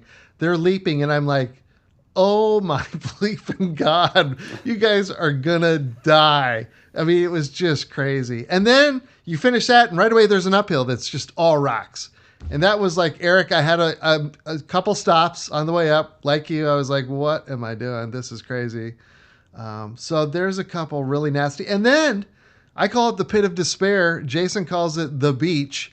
There's like a mile of sand, like loose sand. Either Mandy or Jason posted a picture of this, and it's like a Yes. creek bed of sand.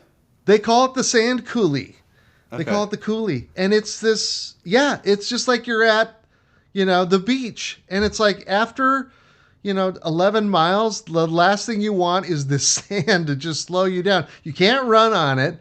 You can barely walk on it because you're just sinking in. And I'm like, it was a nightmare. I thought, oh, sand, good. It's not rocks. It's not tree roots. No, it's the worst. It was probably the worst part of that. So Zumbro is a bitch. I kind of want to go back now that I DNF. It's like, maybe I'll just do the 17 mile because then you get like, I don't know, what do you get? 10 hours to do 17 miles? That's easy. 11 hours to do 34 miles? Not so easy. But yeah, there again, a beautifully run race. It's just flawless. Jameson Swift was a photographer, so I was chatting with him. Of course, Bill and Mandy were down there and just, rock steady, John. They just put on a fantastic race. So well run. Just loved it. I just wish I could have finished, but that's all right. So I guess I don't have a DNF, guys. I don't exist. As far as we know, that was all fiction. I wasn't really there. So Has the knee bounced back at all? Have you been able to get out and do a treadmill it's run, been or? fine. Okay. It's been fine. I ran last weekend on the treadmill, so not outside. I have run outside a couple of times, and I walked outside today. But what did I do? I did 10 miles on the treadmill, so 2 hours, because there was some climbing, 1,500 feet of climbing. Today I did 3 miles. Yesterday I did 3.5 miles. No problems. Nice. So I went to TRIA and I got MRIs, and the doctor was funny because they was like, the bruising had already started to recover the next day, but he's like, I don't want to say I've never seen a knee explode like that with all the blood vessels. He's like, but it's pretty rare. And I'm like, well, what happened? He's like, I don't know. They just blood vessels exploded. And then, it's all puffy on the side. I'm like, I usually don't have swelling. What's causing that? Is that my bursa sac? It's probably blood. Oh, that sounds bad. No, it's fine. Unless it really starts to keep hurting or the swelling doesn't go down, well, you'll be fine. Just rub some dirt on it. Rub some dirt on it. Thank you. Yeah. So yeah, and it's been fine. So I'm like, okay, great. Just please don't do that again. It is a little disconcerting that I don't know why that happened. If it was the pounding, the climbing, or I just didn't have my cardio built up enough. That was going to be my question, is if you knew, was there a traumatic event, like a twist or a fall or anything, but it just sounds like it happened. Yeah. I blame Zumbro. I blame the pit of despair, and I blame those stupid rock climbs and probably the descents more than the climbs. It's always That's what the I blame. descents. I blame Zumbro. I'm going to sue Zumbro. There you go. Area and the course. I get caught up focusing on uphill training when you see a lot of climbing and a lot of elevation gain. And I think what gets missed a lot is the downhill portion. That's what really blows up your quads and your hamstrings. That's what'll kill your legs. And so actually, during the later parts of Elm Creek, we go up the big sledding hill or the ski hill at Elm Creek, and people, when you're going down it, we were all turning around and walking backwards down the hill. It was so funny. You'd see a bunch of runners run to the top of the hill, and then they'd get a little bit over the crest of the hill, and we'd all turn around, put our backs to the hill, and walk down backwards because that didn't hurt as bad. Wow, crazy. Last thing I was going to say about the race, Dave Shannon and Molly that I ran with, Dave finished third from last, and Molly finished DFL. I'm like, yes, I was running with the right people. If only I could have come in like second from last, it would have been the whole DFL podium. But yeah, it was fun. I made new friends, and it was great. So Dave leads me into my next thing. Dave Shannon runs Fans. He's the race director for Fans.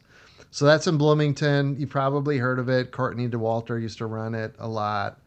If you look up Courtney DeWalter's ultra sign-up page, you can see her Fans finishes. He said she set the course record on the 24 hours. I don't know how many, for Courtney, 24 hours on a flat course. I don't know how many miles she must have ran, but she's broken a lot of records, he said. So he runs that. If you guys are interested, May 31st, it's Bloomington, which is kind of my neck of the woods, not really your neck of the woods. 6, 12, and 24. It runs around the lake. I'm going to run in the dirt. Hopefully Dave will let me run in the dirt, but I haven't decided if I might do the 6 or the 12 hour. I would do the 12 hour, but then if something happens, I'd want to be able to switch down to the 6. I don't know if they do that. Does that interest you guys? Yeah, something like Joey. That? Actually, I had Fans 24 hour targeted early this year. You do? For a race that I wanted to run. Due to all the chaos in life and having to fix my floors and a lot of other obligations, I'm not going to do the 24 hour, but the 12 hour and the 6 hour, like I just said, I haven't done a timed race. So maybe I think maybe going to 24 hours is a bit extreme, a little bit ultra, if you will. I can't, but dude, I can't. I've got a dog here that needs fluids every 24 hours. So I'm like, that's out. Yeah. 12 hours. Yeah, I can, finish, and maybe I don't run all 12 hours. Maybe I get to whatever distance I want to, for 12 hours, I'd like to get to like 35 miles or something, or maybe 40 miles and be like, okay, I'm good. I'm done. That would be my goal. I'm no Mario. I can't get to 50 miles in 12 hours. So. Well, that's what I did for Elm Creek. I'm curious to know what I could do under that format. I do think running on the pavement versus running on the road, on the dirt or on the grass off the trail would be a big shift. Because when I run when I've done all pavement training, my ankles hurt, my knees hurt, my feet hurt just from the impact of pounding that pavement versus you're using other muscles. I'm going to run on the grass next to the pavement. So, I'll go on the outside so it's longer, but that's okay. my plan. The watch will track the miles. Exactly. So that's our races. Current trainings, you kind of know my state. It hasn't changed much. My knee blew up 2 weeks ago. I'm just coming back. I did a long run on the weekend, ran yesterday, today. I think I'm okay, but life is busy. I just don't have time to do all these runs. Mario, it sounds like you have no time right now, right? I think it's about to turn around. And maybe that's the knock on wood here. But I think with the warmer weather, the longer days, I'll have a little bit more time on the weekends to get that longer run in, and that's something that's really been missing. The last true long run I did a marathon on New Year's Eve to get my yearly goal for the year. And I haven't really done anything really long since. So I definitely want to get back into the swing of things, but I always do a birthday run every year. I turned 34 years old this year, so I'll do a 34-mile run.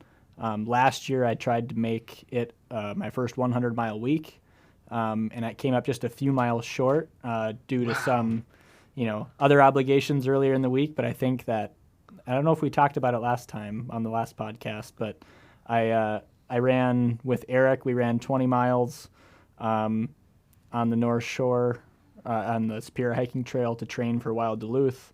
That next day, I came home and I ran a half marathon on that Saturday. So we ran 20 miles Friday, half marathon Saturday, and then I ran my 33-mile birthday run on Sunday.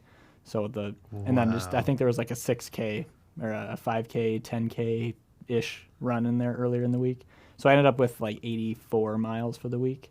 So maybe this year is the year that I'll get that 100-mile week, and I'll wrap it into the birthday run, make it an epic week. Yeah. I'd be happy with a 50-mile week. I would have been happy with the 34-mile week the other week, but Erik, how about you? How's your training been lately? Is the knee all better? I haven't had an issue with it since Antelope Island. So are you on the Nordas, or are you back? You just toss those, or no? I'm back on the Nordos. They've been good. They've been really good. So you think it was just runner's knee, just IT band stuff, or what? Yeah, I think kind of probably what might have happened to you at Zumbro. I trained for Black Canyon almost exclusively on a treadmill. Yeah. And then net downhill, a lot of pounding. Yeah, exactly. Yeah, Downhill. exactly. I love it. Training's been going well. We talked about it on the last pod, but probably in like the next 4 weeks here, I'll have a second son. Yeah. And so I had originally signed up for Mindy Creek Trail Marathon.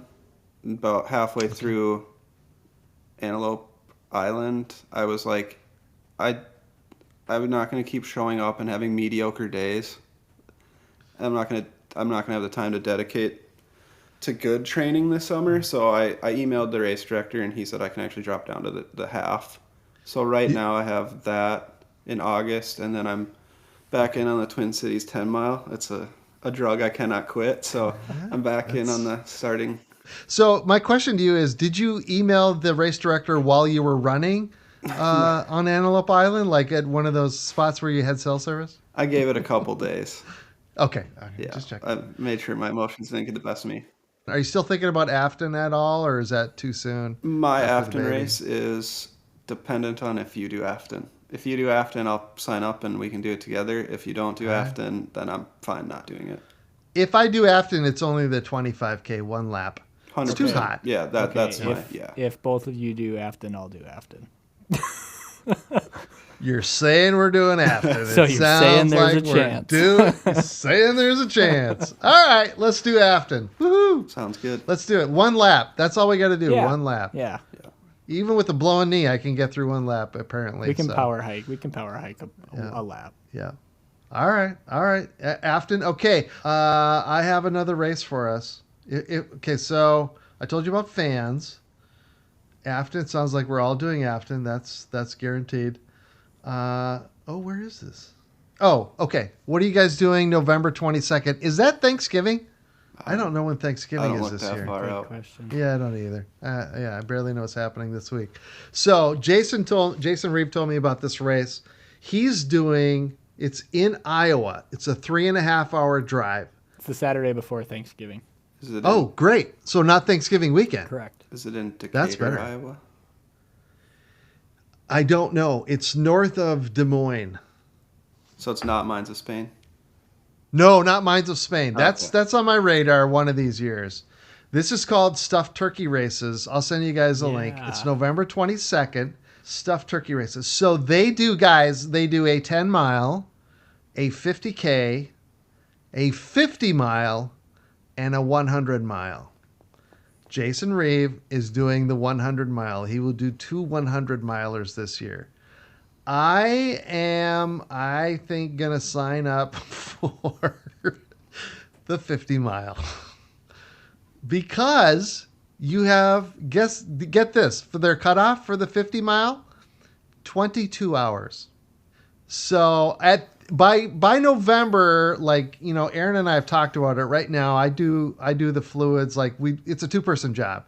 And I kind of do the needle. She has to learn how to do the needle at some point because I got to do a couple of weekend trips and get some time, to do a couple of trips myself. She's gone traveling on different things. So I'm thinking by that time that should be fine. We should have figured out how to handle if I'm gone for a day or something. So I'm thinking of taking 2 days or whatever, doing the 50-mile race. You get 22 hours. I could get 50 miles done in 22 hours. How can I not do that? That's slower than 2 miles an hour, right? Or right around 2 miles an hour. I'm like, come on. And hey, get this. If you guys are interested, the last 10, so it's a 10-mile loop. The last loop, I can have a pacer. Just saying. I'm just saying. I can have a pacer. So. Let me look what I'm doing. I would come pace you. And Okay. then I could pace. I could probably do 20 miles so I could pace Jason. Although he's pretty fast, so I don't know. That's right. He'll probably need a pacer for his 100-mile. I think it's really cool that his son got to pace him at Zumbro. What a memory. So cool. What a moment. That's awesome. Yeah, I remember when his son paced him at Fire Tower 100K, because that one you can, at different course of their second lap, you can have pacers.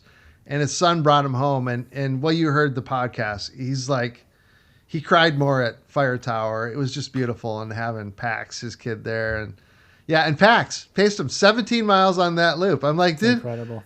How did he gone that far? No, I'm like, how was he? Oh, he was fine. He was running, and then he would like wait for me. I'm like, you're not supposed to do that. You're the pacer. You're supposed to like push him. But yeah, the that's story so of just cool. like Pax coming out to watch him and being like, yeah, I want to do cross country now. It's so funny, right? So someday your guys' kids will be pacing you. So. Oh yeah. My kid's already faster than me, so it's a little embarrassing, but. All right, so I have a couple of other sections for us to get to if we've got time. Can I make a pitch for your next guest? I know she listens to this podcast. Yes. You got to have Mandy and Bill on. Did you see the race they did? So she did Zumbro and then Chippewa back to back. But before we should all that, do Chippewa. They did an adventure race, which sounded awesome. Like you have to make these checkpoints. If you don't make the checkpoints, you lose points. And like you bike and run and do a bunch of stuff. They seem very cool. I don't want to spill the beans, but I may or may not have already talked to them about that. And just hold my horse. Just cross your fingers. Yeah. No, dude, I have so many things I want to talk to them about. They do Trinona. Bill does that crazy Arrowhead 125 race in the winters. I mean, that could be like a 6-hour podcast. They're great. I want to have them on. I like that as race directors, they're out there doing events. I think that gives you a unique perspective and helps you improve your own events. And I got to get out to one of the Storm the Day events, but everyone who talks about their races talks about how great that is. So fantastic. And Eric, for people like you and I that finish near the end, I mean, Mario, sometimes you do too, but Mario's kind of more of a mid-packer. And Eric, they're just any speed. They don't care what you speed. They have no cutoffs on their races. They're all planned so that there's no cutoffs. When I finished that Storm the Park race, Jason Reeve was there to greet me. I didn't realize that. I didn't put it together until we recorded that podcast. And I looked up the video. I'm like, sure he was right there. But I was fourth from last or third from last. And it was 6-some hours later. And they were cheering me like I'd frickin' won the thing. I'm like, my God, that's crazy cool. Yeah. And I was thinking about it today, just kind of making mental notes for this. Based off what I've heard about the environment at their races and how they support runners, that sunrise to sunset may be for someone to go intro to trail running. Like, it might be a 12-hour race, but you don't have to do 12 hours. And the other thing I wanted to highlight is we talk about ultra running a lot, but at the end of the day, we're trail runners, and this community is trail runners. Yeah. So if you're Joey, you kind of pitched trail running to Erik and to your chiropractor. Her name slips my mind right now, but Dr. Adrian. Yeah. You don't have to do ultras. There's great sub-ultra distances in Minnesota. There's events like Sunrise to Sunset where go run one loop if that's what you want to do. Like just go be a part of the community, have fun, enjoy the sport. It doesn't have to be crazy. It can be 5 miles. Absolutely. Totally agree. I mean, I don't know if I'll get over 30 miles to an ultra distance this year or not, but a couple other. So I've got some other categories. I wanted to talk about kind of some of the recent pro performances and upcoming races. If you guys had any thoughts, did you guys pay attention to the Canyons races, the 100K for the golden tickets for Western States or the 50K? I saw Hans Troyer got his golden ticket. I'm really excited about that after he got sick at Black Canyon. I'm glad he made it in. Yep, he did. Francesco Pupi, but he turned it down. He's like, I don't want to run 100 miles. That's fine. I get it. Hans Nürnberger, Jeff McGavero. Ryan Montgomery got a ticket, which is cool. I like Ryan. I follow him. He's fun. The 50K. Did you guys see anything about the 50K? So all the Boulder boys, I think, are in it. Did you watch that? Yeah. Seth Ruling, your buddy that you saw in person, crushed it. He absolutely crushed it. He won. Matt Daniels, the other Boulder boy, came in second. Somebody I've not heard of came in third. And then Drew Holman, the other Boulder boy, came in fourth. Imagine that's your training group. That's who they run with every day. Yeah, no wonder they're so good. Yeah. Oh, my God. So I'm kind of thinking Seth Ruling might have a shot at Western States. I think so, too, because famously at Black Canyons, he ran by Brett Hornig, who was doing the live podcast, and yelled, "No one around me is cooling." And like he knew that, and he's kind of got that. The heat adaptation, the topical cooling that seems to be unlocking some of these huge performances at Western States. Guys, he's running out of his still mind. The king, man. He's crushing. So that's what I was going to say. Touches. Chianti, you watched Chianti. I didn't actually see it. I just saw the results. I watched like the last 25K of Chianti. Yeah. He had so Jim was already Killian apart. Yeah. So Jim Walmsley beats Killian Jornet and Vincent Bulliard. Mm-hmm. People forget about him, the guy who won UTMB. He beat them by 30 minutes. Yeah. Everyone's like, well, Killian's kind of hurt. Well, Vincent Bulliard he's nobody to sneeze at. No. He beat them by 30 minutes. Killian barely beat by 30 seconds Vincent Bulliard. Hurt or not, he's, 30 minutes. That is crazy. In a mental sport, to get kind of crushed like that, when you get to Western States and that guy just beat you that pretty bad a couple months ago. And he smashed, what was he in, Mesquite Canyon 50K? Yeah. Mm-hmm. Talk about leaping over rocks when he's running through that dried out creek bed with those rocks, and it's like 6-minute miles. It's like, it doesn't even look like he's trying. That those guys were bounding and leaping 10 feet at a step. He was literally jumping like 12, 15 feet with every single stride. That was incredible. And he's the king till someone beats the king, in my mind. Yeah. I think Seth's exciting. David Roach is going to take his swing, and if he has a day that he can have, it could get hot.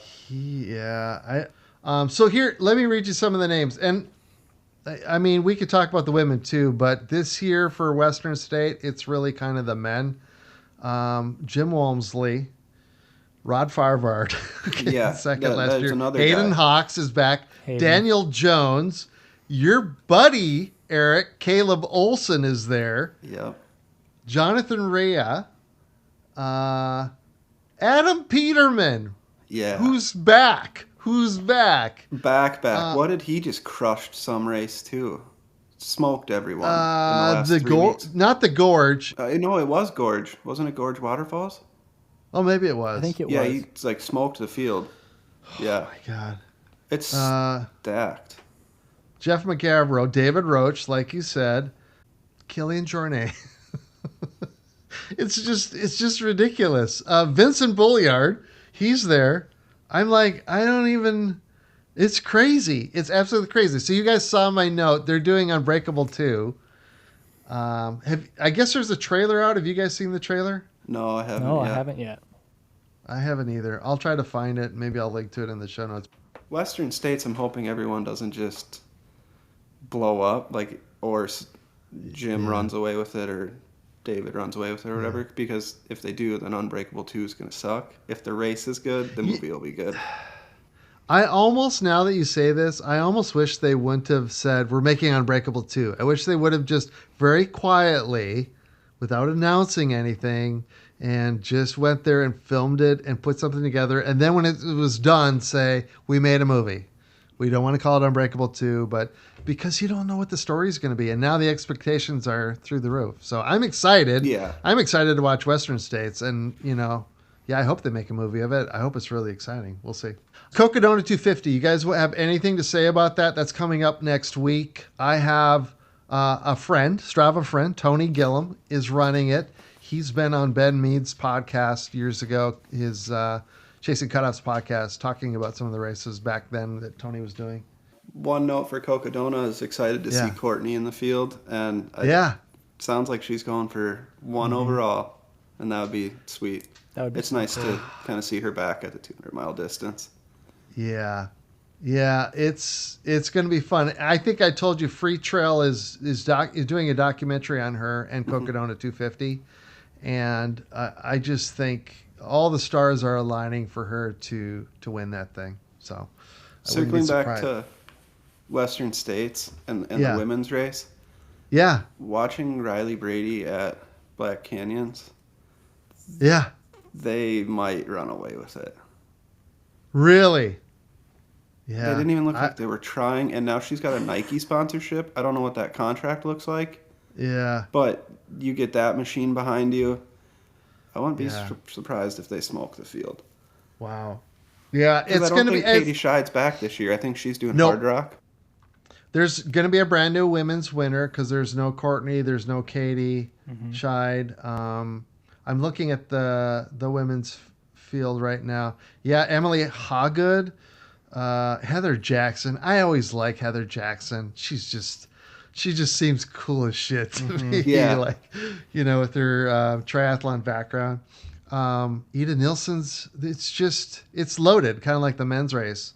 You don't have the two big names of Katie and Courtney, but otherwise it's absolutely loaded. Yeah, it's going to be fun. I'm going to be glued. So next week, Cocodona 250, like I said, Tony Gillum is running it. I know him. Do you guys know any other big names? It's not quite like last year where you had Bronco Billy, you had Mike McKnight, String Bean, all those guys. It's not quite lining up like that, or is it? I haven't looked at the start list. Have you? String Bean's doing it again. Is he? He's on the start list, but that was before he got a golden ticket. So he might be doing the Cocodona Western States double. That'd be pretty cool. Holy God. Okay. Max Jolliffe, King of Moab, he's there. Mm-hmm. Is he doing it? Yep. Okay. So that'll I'm picking him. I'm picking him. Yeah. Other than that, I just kind of the influencer runners. I know Eli Weeby's gonna be out there. Andy Glaze. Okay. Chris Morrison's going to be there too. Mm-hmm. Did you guys follow the Arizona Monster at all? Andy Glaze was just on Sally McRae's Chew Strong podcast, and they talked quite a bit about the Monster 300. Okay. It's interesting to hear from Andy's perspective how the race went, and because he's doing Monster 300 and then also doing Cocodona 250. So he's dubbed it the Coco Monster 500 550. So the Coco Monster 550. Yeah. Okay. Here's a question. The Boulder Boys were talking about Arizona Monster 300, and they said you had to poop in a bucket. Is that true? Did they have to poop in buckets? They did. The Arizona Monster got quite a bit of online hate. Candace is a pretty polarizing race director. Their races cost a fortune, but Cocodona costs a fortune too. There's a lot of permits and logistics and whatever. Yeah. They struggled to get volunteers, and so there was an aid station that they could not get a porta potty to. And so they have these you poop in a bucket kind of deal with a liner, and then the liner is supposed to get changed right away, and it shouldn't really be an issue. Apparently the aid station that you pooped in a bucket was pretty unmanned. Not unmanned, but just low staff. It didn't. But all that criticism, I kind of listened to Cam Haines had his stepbrother took second, Taylor Spike. Yeah. And so Taylor kind of gave it from the viewpoint of when you're running, if you need to poop, just wait till the next aid station if it bothers you that much. The runners didn't have a bad time. It was Reddit and the talking heads and stuff that kind of gave it crap. And all right. It's also inaugural year. They'll sort those issues out. And yes, it was kind of true. It's designed for that. I forget what it's called, but it's a thing that's made for what they were using it for. Okay. It just was funny listening to the Boulder Boys talk about pooping in a bucket, but I'm like... But yep, you did have to poop in a bucket, technically. Got it. Okay. that's enough race talk. I just wanted to talk about those couple of races that are coming up. Whiskers on Kittens, you guys wanted to talk TV shows? Oh, yeah. Is there anything we need to talk about for TV shows? Kind of carrying over from my Whiskers on Kittens from my solo podcast. Eric, you got some TV shows you want to talk about? Mario wants to talk The Office, so he can talk The Office. Yeah, I live and breathe The Office. It's my favorite TV show. It's my comfort TV. I listen to The Office like people listen to podcasts. Yeah. Yeah, if I hear probably one line from any point of the show in The Office, I can probably tell you what season and more. I don't know if I could tell you the episode number, but I can tell you what happens in that episode. It is one of the greatest shows. What's your what's your favorite character in there? Here's a better question, Mario. Which character are you? Who are you from The Office? I think I would like to be Jim. I would like to be, but you'd like to be, but in reality, you are. I'm probably more Oscar. Honestly. Okay. Just from he's so straightforward Yeah. and pragmatic and Yeah. logical that when things are illogical that happen, he doesn't know how to. When it's the logic just fails to continue, Oscar doesn't know what to do. And so I guess in that sense, like, he's very number oriented. I like to, track all my runs and very stats oriented. But I would like to think that I'm Jim. I'm the cool guy, but I'm nowhere near as tall as Jim is. So Right. I think I'm the awkward HR guy. What was his name? Toby. Mario? Toby, yeah. I always kid with Aaron. I'm always like, oh, I'm Toby from The Office, isn't it? That's me. I'm the awkward guy. I don't know. Eric, who are you from The Office? Creed? No, I don't. Creed, yes. He's such a sneaky good character. I know. such a great character. I'm probably Kevin, just the giant teddy bear in the back that's stumbling through life, I guess. Yeah. That's Robert me. California, another underrated character, when he has everyone over to his house and just drinking For a wine pool out party? of the bottle, jumps in the pool. Yeah, it's hands down. So good. Actually, I'm going to change my mind, Joey. I think I'm David Wallace. Oh, Because when Michael does something crazy, David just kind of goes, "Okay, cool," and then he hangs up the phone. So when something crazy happens at home or at work, or Roy will do something that I think is just outrageous, I'll go, "Wow, cool." cool. All right, very good. You just kind of you accept the crazy and love them for what they give you. Yep. Erin's been out of town this week, so I get to watch a lot of science fiction at night when she's not here. I've been catching up on the new season of Black Mirror on Netflix. Have you seen that series? That's really good. I've heard it's really I good. watched a little bit of it, and it's like, that show's crazy. It's so good. So each episode is an hour long. I think there's some of the same writers, but they're all different stories. And the cast is all like, top of Hollywood. They get to be in these things. And they're each their own story, and they're crazy. And some of them are not too heavy, sci-fi-y. They're just kind of, interesting stories. Yeah, I really like it. I've been catching up on that. So, any other Whiskers on Kittens TV shows talk, guys? We had mentioned in our text chat that Tacoma FD. That's another one of my new favorites. So it's the same guys that produced Super Troopers, Steve Lemmy, and I can't remember who played Farva, but he plays a battalion chief at a fire department in Tacoma, Washington. And it's just, they lean super hard into the fact that it's a TV sitcom about a firefighter show. Okay. And it's really good, really well done. Farva is the battalion chief, and then the other guy is the chief, but they came up through the ranks together. Okay. And so he's always like, the chief will be like, we're doing this and this today. And the non-battalion chief will be like, no, we're not doing that. And he just does and they're always just up to the dumbest stuff.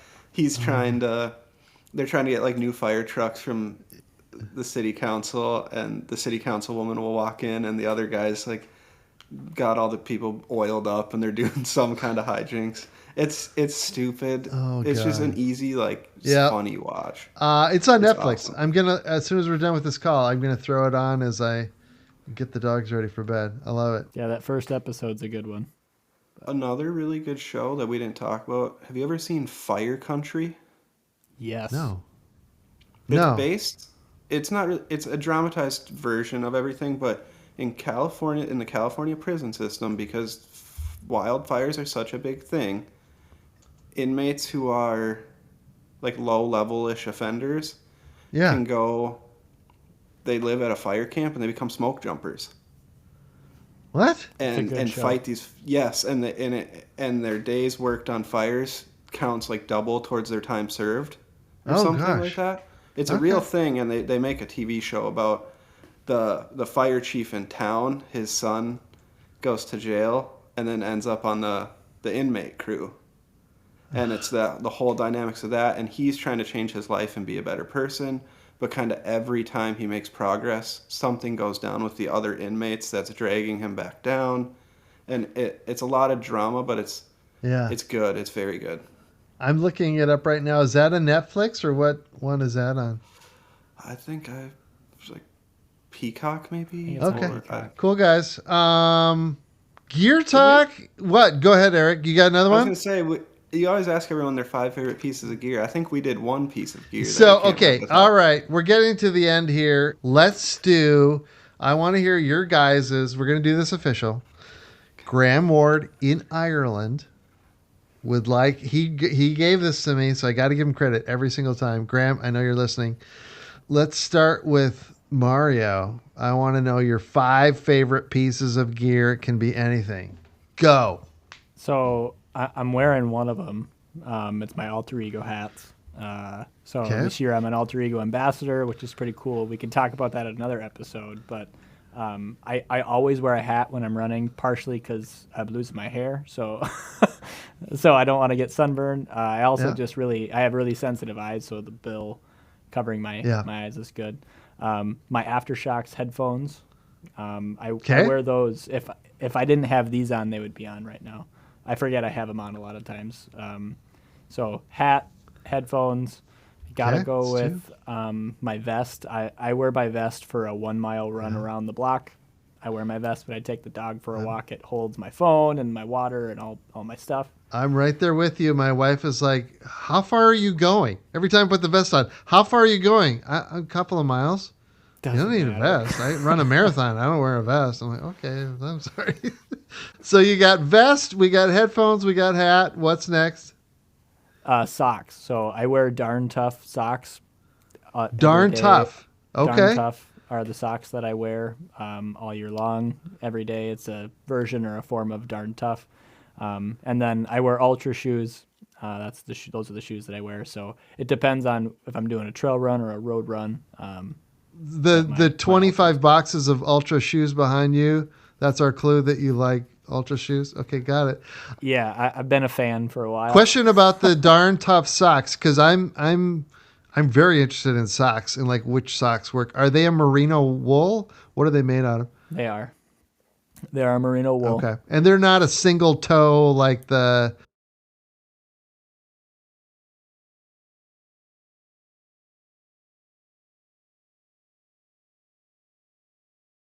brand that you like, or is it just any I vest? have an Osprey vest. Oh, I really like it. okay. It's the Duro 1.5. It's old. It's like, I think I ran with Wild Osprey Duluth 21. Vest, a sponsor of Free Trail. There you go, Free Trail. We just There gave you you go. some money. So yeah, that's the vest I have. I'm not really. There's nothing that I don't like about it. Yeah. Okay. Very good. Eric, what's your 5 favorite pieces of gear? Oakley sunglasses. Oakley. Does it have to be Oakley?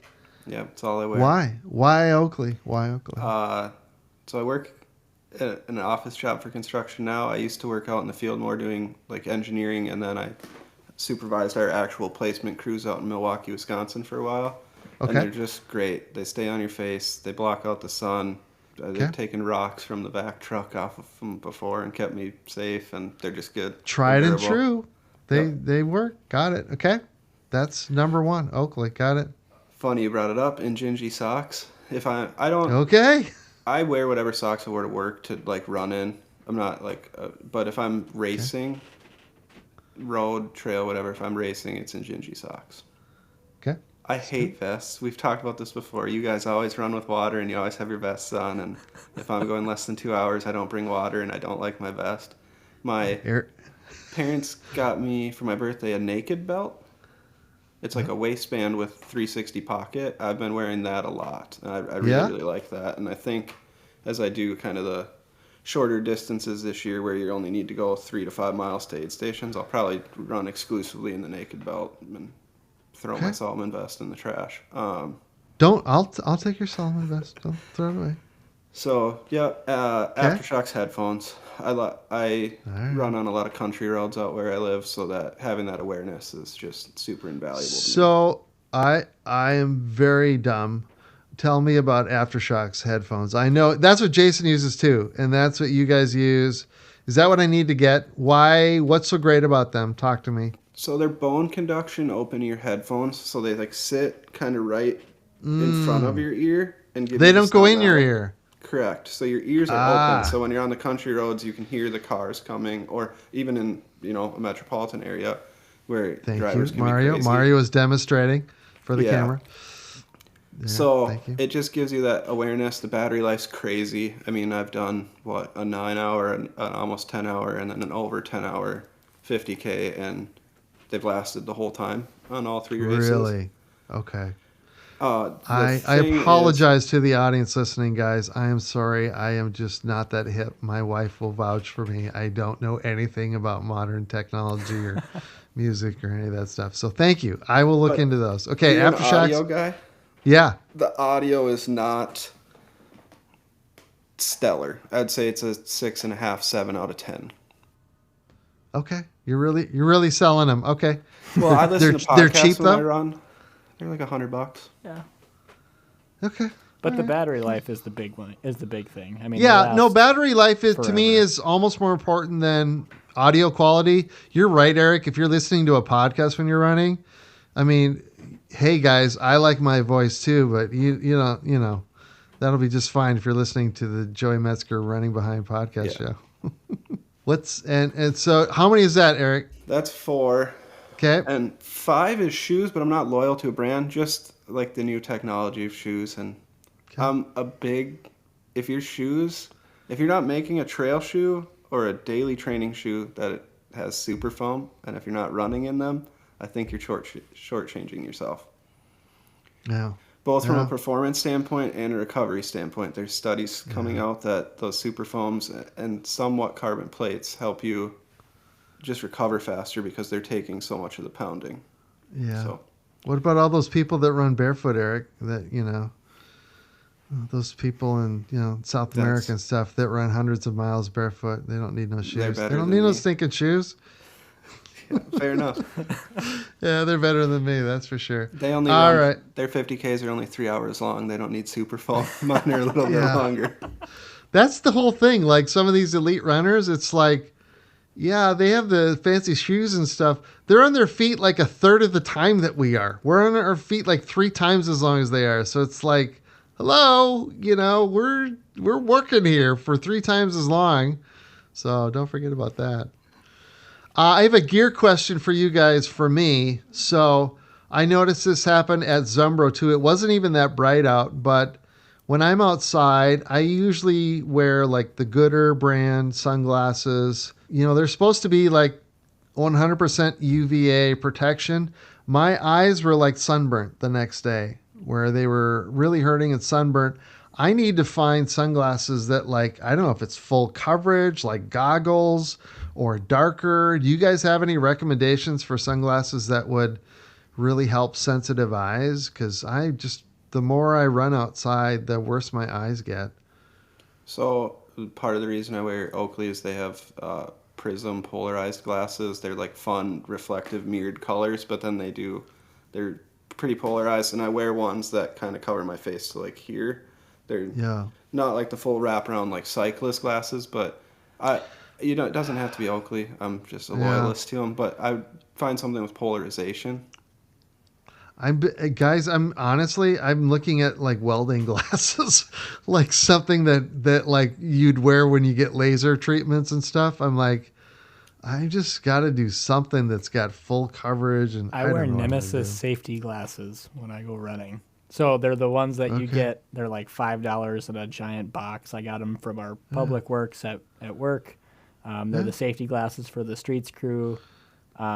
But they wrap around the sides and they cover the sides here, and that's the big I think that's thing the for me. problem, Mario, is I got to cover the sides somehow with something. So Have Jason borrow you his glasses. yeah, dude, he wears those clear glasses. And it was really interesting because I've seen him on Strava with his pictures of those, and I'm like, what are those? Well, they're just made by Gooder. They're just a clear glass. They just protect his eyes. But yeah, kind of oversized. Yeah, cool. He can pull those off. I can't pull those off. I can't pull anything off. So, guys, this is super long. I got some editing to do. Any last thoughts before we sign off? I'm just impressed with Jason. 3 years from 0 to 100 miles is crazy. I also want to give a shout out to you. The Every Other Saturday release has been great, and every guest you've had on's been super, super cool. You've done a really good job at highlighting everyone's story. So thanks. Nice work. Thanks. These are fun. It's like, I was talking with Ben Mead, and he did every week, and that's so much. Unless like that's your life and you don't have a full-time job, or like with you guys with kids, it's got to be every 2 weeks. Even that's a lot, but I love doing it. I'm having a blast. Mario, any last thoughts? Yeah, I honestly, every time I hear the opening to the podcast, I get this huge smile on my face, and hearing you talk about what we're going to talk about in this episode always gets me excited to hear the guests speak, and you do a really good job of allowing them to tell their stories. And I think that's a hard job of a podcast host, is to guide the conversation, but also allow the guests the space to speak and get their full thought out before, in real life when you're having a conversation, there's so many exterior things happening, going on, stimulating sounds and sights around you. I think when you get in a podcast and you allow us to do what I'm doing just now and kind of monologue it's really cool to hear. And then just to be a guest on here, and you allow Erik and I to tell our stories about running and through running and how we got here and what we're up to. It's really cool. Thanks. Well, hopefully I don't screw this one up then, Mario. We'll see. No pressure.